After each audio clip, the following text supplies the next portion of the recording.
Chapter चल रहा है वो अधिशोषण चल रहा है, जिसमें हम ये पढ़ चुके हैं कि अधिशोषण है क्या, इससे संबंधित कौन कौन सी परिभाषाएं हैं उसका हम अध्ययन कर चुके हैं।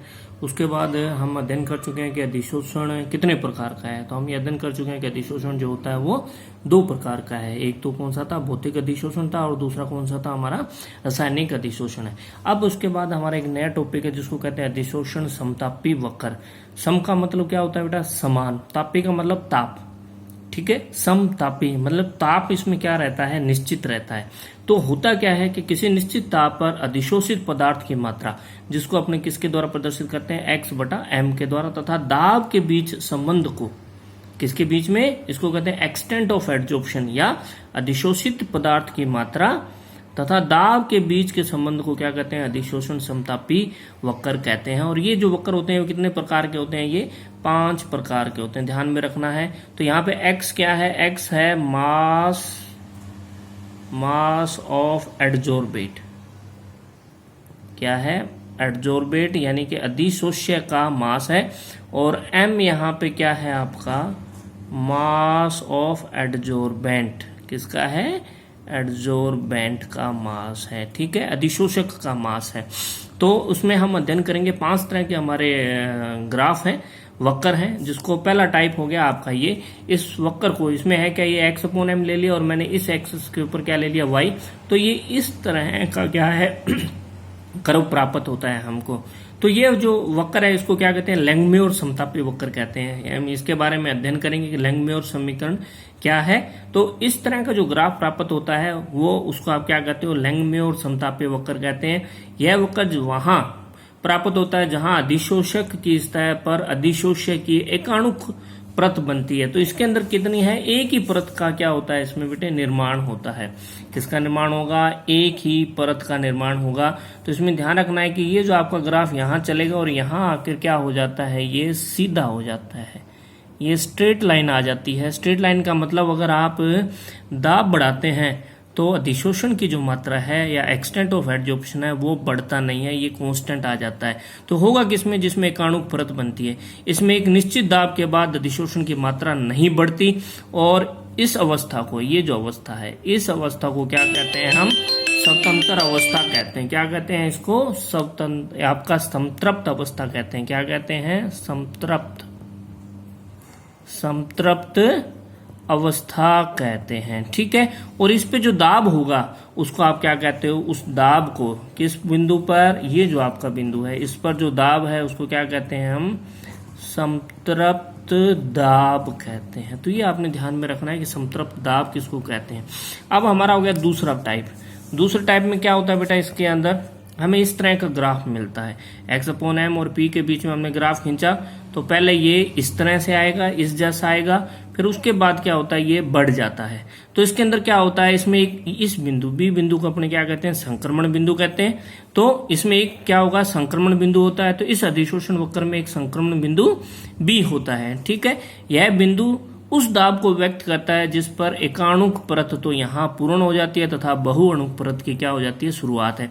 तो इस बिंदु पर क्या होगा, जो एकाणुक परत है, इस जैसा, ऊपर वाला जो हमने पढ़ा था उस जैसा जो है हमें कर्व प्राप्त होगा। तो यहाँ पर जो है वो मोनोलेयर जो है, एकाणुक परत तो क्या हो जाएगी, खत्म हो जाएगी, और उसके बाद वापस से ये शुरू हो जाएगा, यानी कि बहुअणुक परत का निर्माण जो होता है वो शुरू हो जाता है। अब उसके बाद है हमारा तीसरा टाइप है। कौन सा प्रकार है, तीसरे प्रकार का कर्व है। तो वो क्या होता है, इस तरह का हमें कर्व मिलता है, किसके बीच में, x/m और p के बीच में।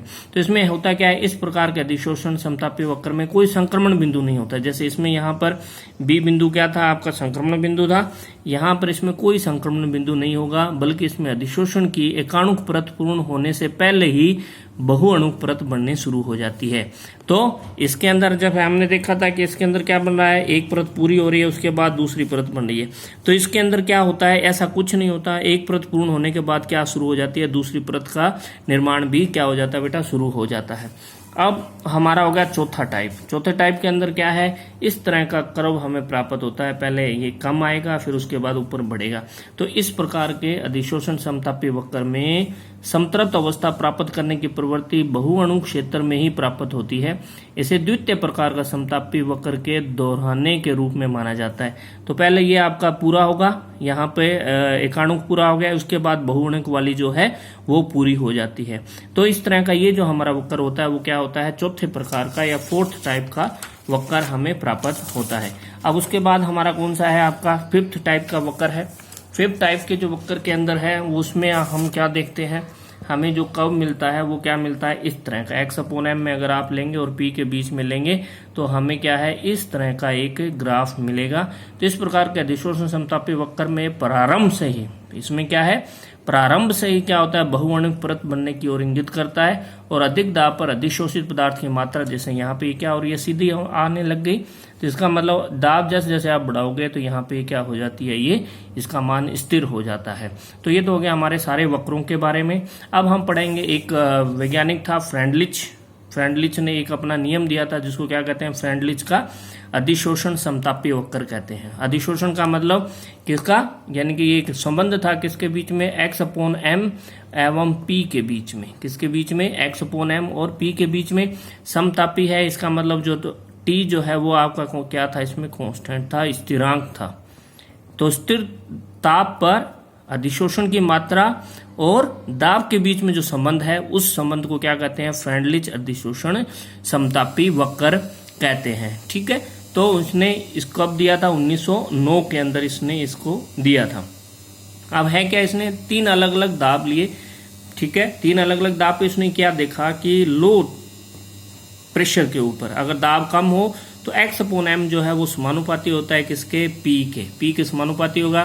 फिर हम अगर क्या है, समानुपाती का कोई निशान उठाएंगे तो क्या बराबर आ जाता है, और यहाँ पे क्या आ जाता है, कोई k स्थिरांक आ जाता है। तो यहाँ पे k क्या है, कोई कांस्टेंट है, स्थिरांक कांस्टेंट है। ठीक है, उच्च दाब पर हमने देखा था कि यह दाब पर निर्भर नहीं करता। इसका मतलब क्या होगा, x/m समानुपाती p की पावर नॉट या p की पावर 0।